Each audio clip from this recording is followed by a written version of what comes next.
welcome back to What the Hype. This week we'll be talking all about season 2 of Netflix's Wednesday. So just want to do a pulse check here to start. Everybody's right hand is good. Still intact. Yes. Has not wrestled itself free from my body. I'll take that as a win.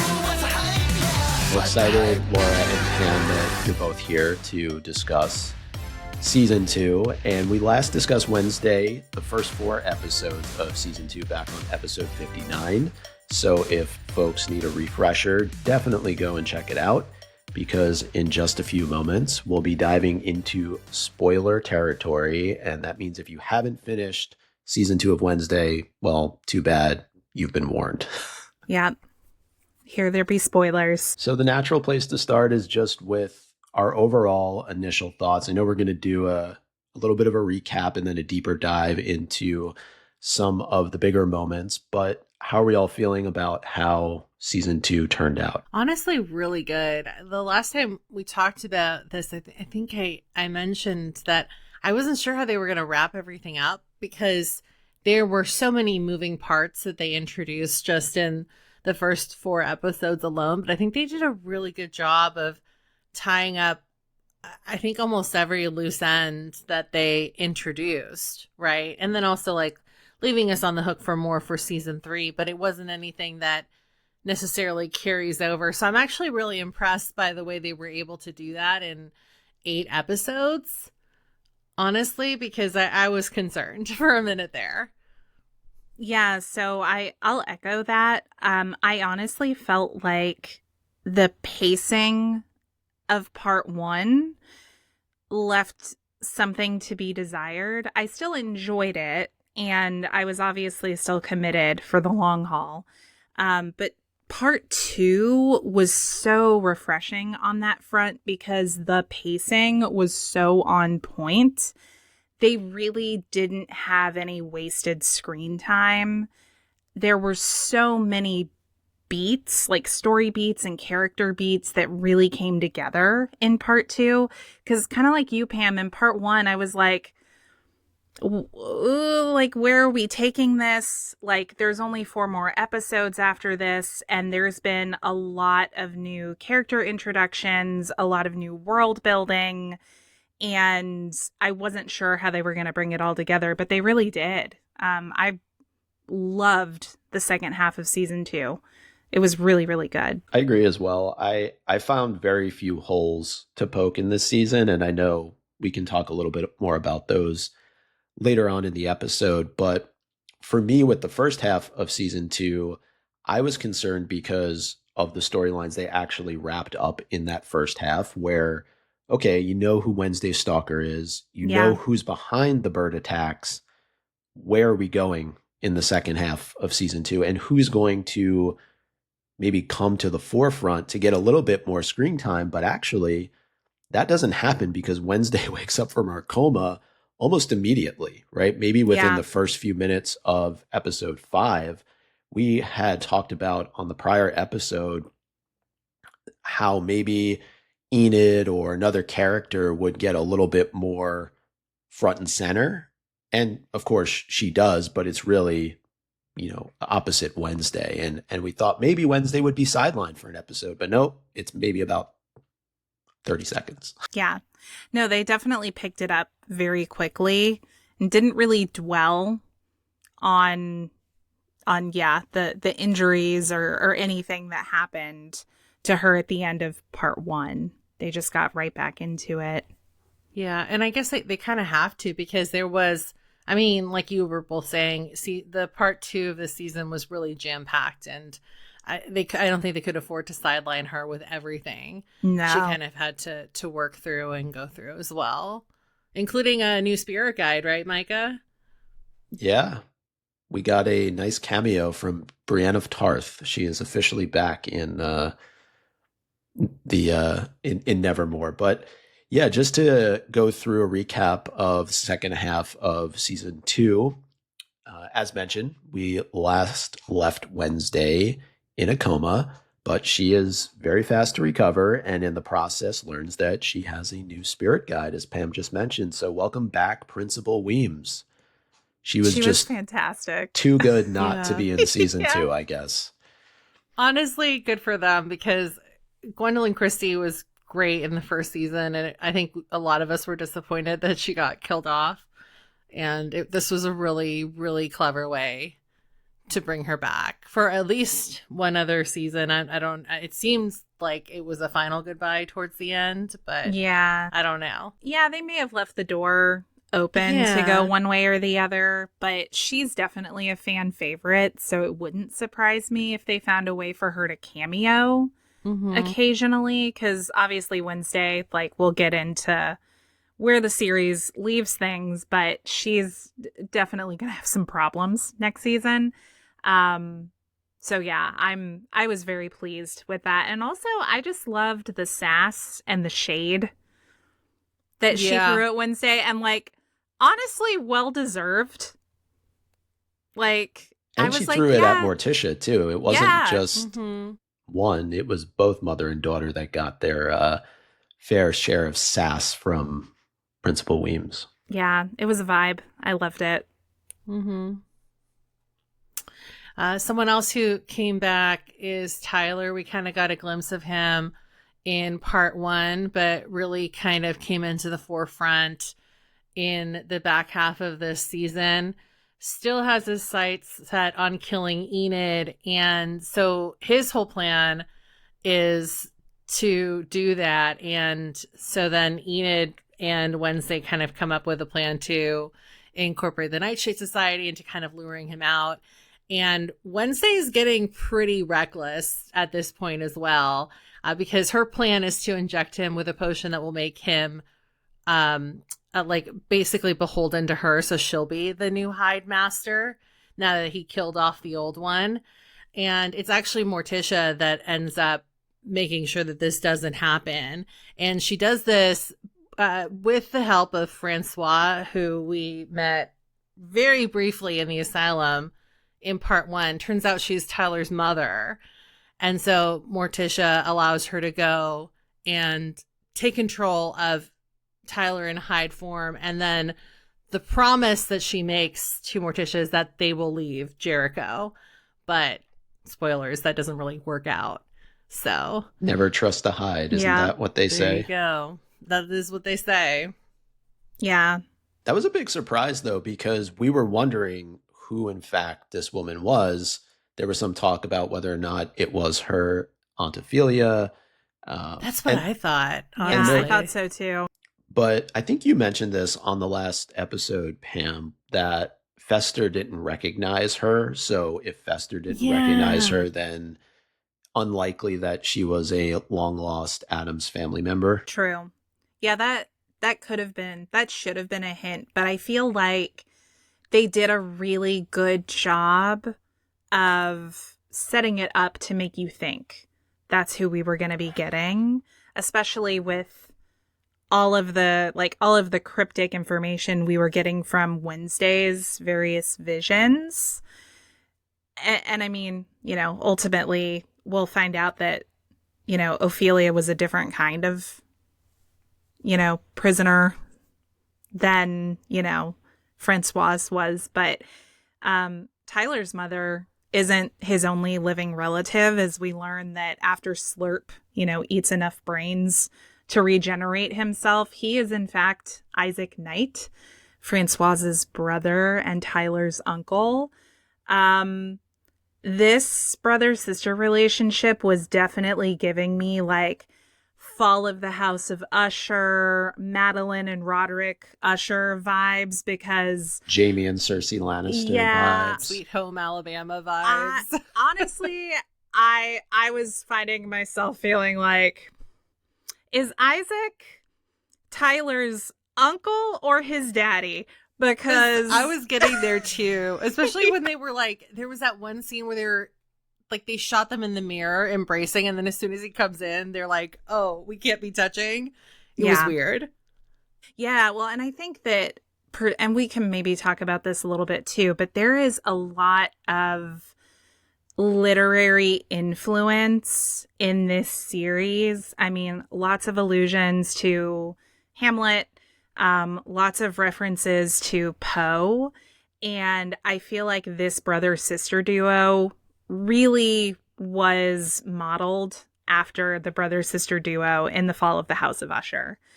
Where ultimately, they both end up, you know, the fall of the House of Usher, it falls, right? That's the name of the story. It ultimately all ends up falling apart because of the incestuous nature of those characters. So I feel like there was definitely some inspiration drawn from that. And I just really appreciate how this series has done that, how there are like multiple layers that you can analyze from it. But, you know, uh, Tyler's mother and Isaac all eventually meet up and take refuge in the bunker that Tyler's father built as a safe house in case Tyler got, a little crazy growing up.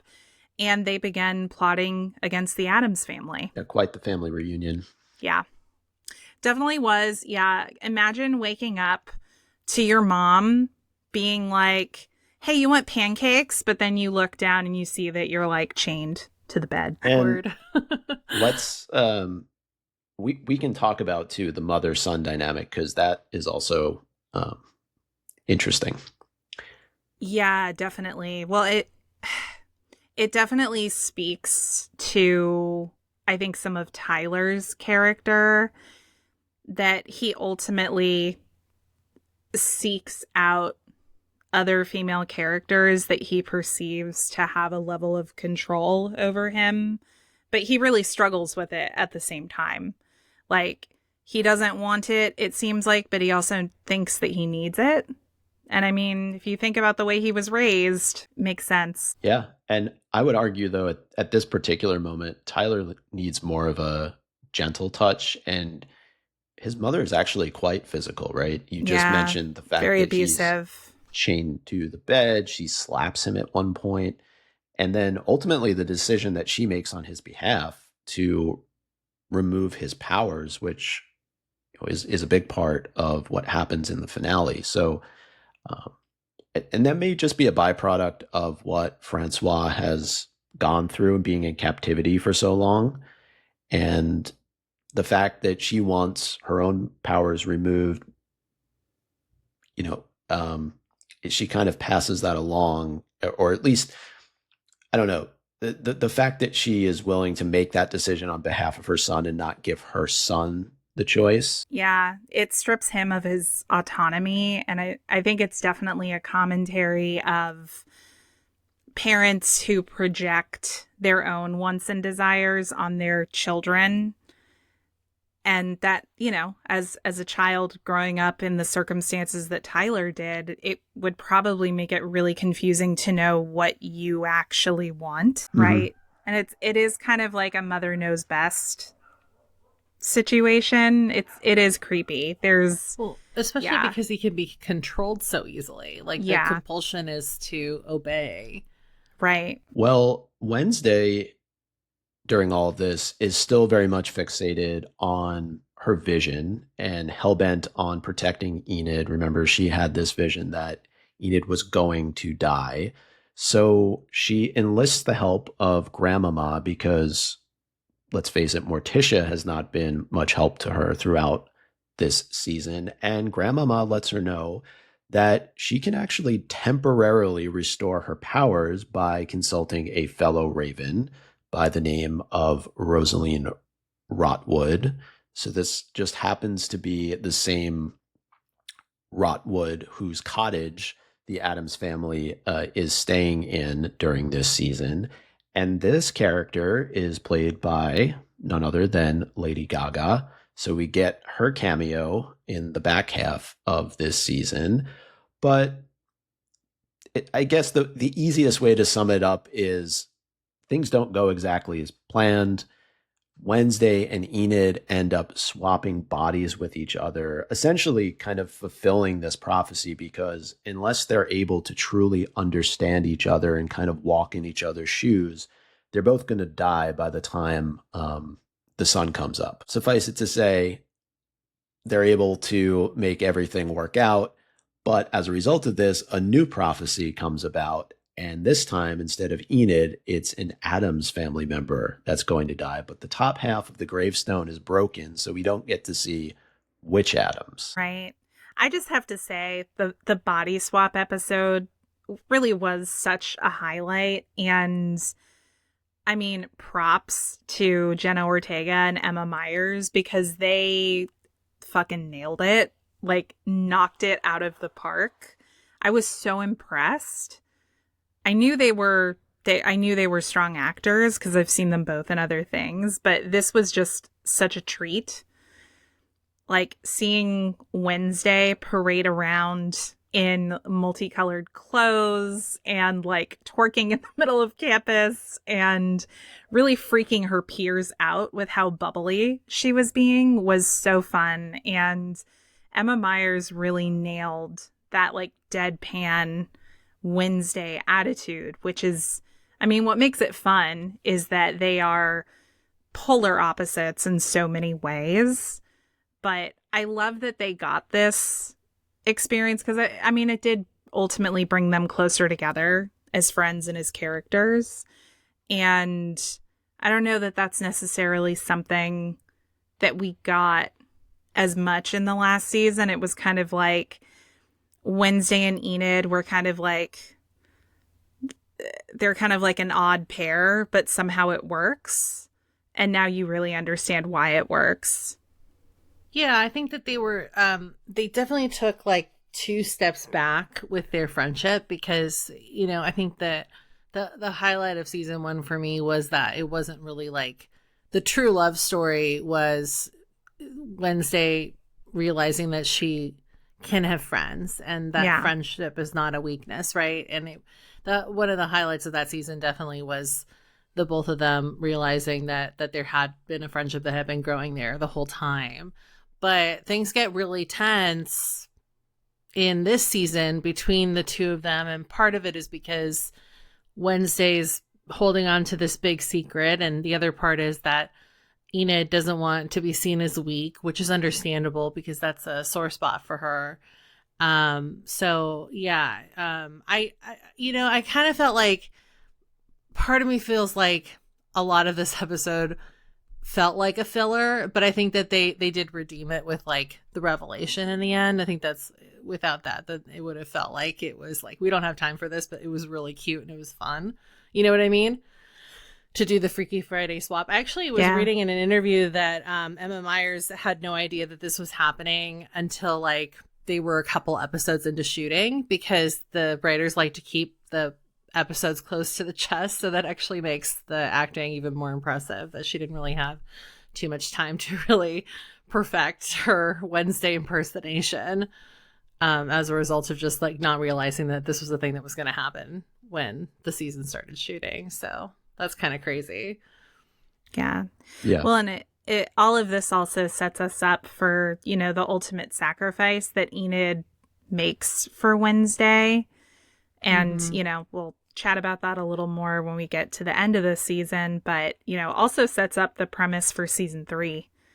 At least what's going to be a significant chunk of it. I don't know if it'll be something that's addressed in the first half of the season or if they'll spend the whole season chasing Enid down, but I'm here for it. It's going to be fun. I really enjoyed that episode, and I do like how they wrote it so that, you know, all the little bits of information that each of the characters find out about the other because of who maybe they otherwise wouldn't have interacted with, right? Like the moment between Enid and Morticia. And so I just thought that it was a nice kind of break from a lot of the other episodes being so dark. There was a little bit of lightness and some positivity, which you don't always get in Wednesday. But just kudos to Tim Burton and the writers for that episode. Coming up on one of the bigger revelations we got this season, we actually learned that Isaac and Francois were at school with Gomez and Morticia, and that it was actually Isaac's experiment on his sister to eliminate her from her hide powers that led to Gomez losing his abilities and essentially being powerless. So we learned that he actually, like Uncle Fester and Pugsley, had the, like this power of electricity. And the plan was for him to help Isaac power this machine. But what he didn't know was that Isaac was planning to drain him completely of life so that he could save his sister. What is perhaps even the most shocking, I don't know if either of you saw this coming, I sure didn't, is that Isaac's death is actually what ultimately led to the creation of Thing, which I know we're going to tackle a bit later because Thing really plays a big part in the climax of this season. But I definitely did not see a Thing origin story coming. Me neither. And I love that they gave that to us. Mm-hmm. I was kind of picking my mom's brain about this because she used to watch the reruns of the old TV show when she would come home from school and stuff. And so we were just kind of talking about some of the influences from the original show, but she was talking about in the original show, Thing wasn't much of a thing. Like it was kind of a little bit of a gag. He just came out of a box and he got the mail and stuff. Like there really just an extra butler. Yeah, there just really wasn't much to it. And I love how they kind of took that because Thing was also having a crisis of identity throughout this season, feeling forgotten and kind of left out by his family and kind of feeling like they only view him as a butler. There was that whole sequence in the first half of the season where Thing's just they forgot my birthday. They only care about me insofar as what I can do for them. So the fact that they took that and built it out into a much more compelling backstory, I think that was also another season highlight for me and something I genuinely did not see coming. And he goes to therapy too. There was that cute scene that was put together. Great. Yeah. Yeah. Good moment for Christopher Lloyd too. It's always fun to see these Addams Family movie cameos pop in and in different ways that and Nevermore. Pilgrim World. Yeah, that was a really good Easter egg. That was really nice. And we also learned that technically Morticia created Thing, right? Because she chops off Isaac's hand when he is trying to electrify Gomez, and everything backfires, and Thing is the one who I guess is the recipient of some of the energy, and it kind of gives him the sentience that he otherwise didn't have. Totally. And obviously we're kind of looking at cycles repeating themselves in this story ultimately, because and this is the sad part, Pugsley put so much time and effort into caring for Slurp because he really wanted a friend. He didn't have any friends at Nevermore. He took care of him. He defended him. He ultimately let him escape when the police were right on top of him, only for Slurp to turn around, Slurp, aka Isaac, to turn around and say, hey, I still want to relieve my sister of her hide condition. And, oh, hey, you have the same power that your dad did. So I'm going to kidnap you. And we're going to basically try to, rinse, wash, repeat this whole cycle. So, ultimately, Wednesday does attempt to save Pugsley, but, and this was I don't know, it made me feel very claustrophobic. Any kind of buried alive story does, but Wednesday is buried by Isaac and company, as well as Tyler, buried alive and left for dead so that they can take Pugsley and go do this horrible, experiment that is ultimately going to backfire. But thankfully for Wednesday, Agnes, her stalker, whose power is she can go invisible, is hanging around and runs to get Enid from her wolf pad where, I mean, she's in the lupin cages, as they're called, because she's trying really hard not to wolf out, because she's had this revelation that, you know, if an alpha wolf transforms under the full moon, they might get stuck like that forever and ultimately be stuck being a lone wolf who is without a pack, right? And, you know, Enid has this line too where she tells Wednesday, like right before this happens, "You're my pack." And so ultimately that informs the decision that Enid makes, which is to say, hey, we're not going to be able to dig her up fast enough. I can hear her heartbeat. She's still alive, but just barely. And we got to move quickly here. So she decides to wolf out under the full moon, gets Wednesday out of there. But ultimately, you know, Enid takes off after that because she knows what she's done. She knows what she's sacrificed in order to save her friend. Isn't one of the constituencies too that like not only will she not have a pack, but that like the other werewolves will kill her They'll hunt because her she's down. too dangerous. Yeah. So in a way, she knows she has to leave because if she stays, she's putting herself at risk. But yeah, and then you know, to like your point about what she says to Wednesday, she also makes her promise that she'll go find her. So yeah, it sets it up really nicely.